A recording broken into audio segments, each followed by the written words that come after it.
So now that you've finished your shave with a straight razor, or really any razor, some good aftercare is important. You want to take care of your tools, but also your face. You only get one of them, so doing a couple things to protect it and soothe it will really help. I always start with a cold, wet towel. This will wash off the residual shaving cream or soap, but the cold water also is very soothing to the skin, so I just press it to any more sensitive areas of my face to kind of calm down any irritation that I might have caused. Next, if I have nicked myself at all, I'll take a block of potassium alum, commonly known as an alum block, wet it a little bit, and then just rub it into those areas. It stings, but what it does is it slows down bleeding or stops it if it's just a minor nick, and it disinfects those areas. So that's the best way to follow up if you do get a little bit of a nick. Once that's done, I go for some aftershave. Now, aftershave comes in two families. There's the old-fashioned stuff that we think of sailors wearing, and you know, your grandpa that probably smelled like Brute. This is an interesting product. It is alcohol-based, but the alcohol is actually great. It sanitizes your skin, closes up the pores. For me, it helps prevent acne and little razor bumps, so I really like it. It also smells fantastic.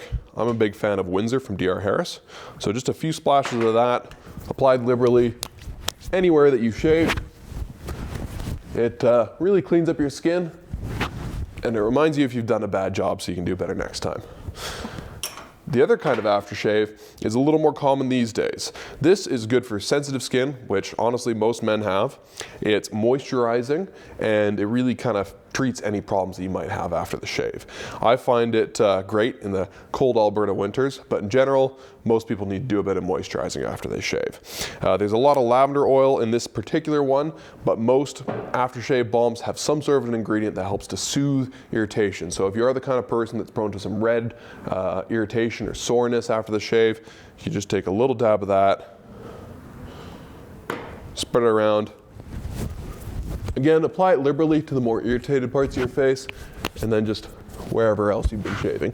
If you got a bit extra, you can throw it on as a light moisturizer as well. That works great.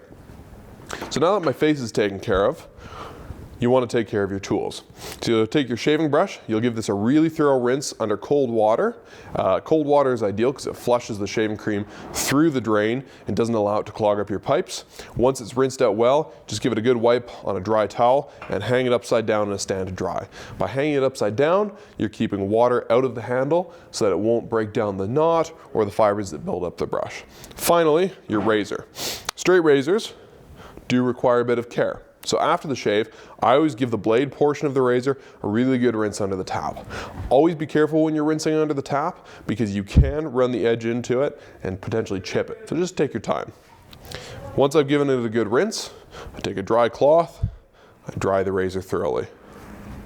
I usually store my razor in the leather case that it came with, but if you're going to store it on a nice stand like this, you'll want to either put it outside of the bathroom, or if it's in a more humid climate, you live on the coast, or you're keeping it in the bathroom, take a few drops of a blade oil, apply it liberally to the blade, and that'll protect it from moisture. And your shave should be going great after that.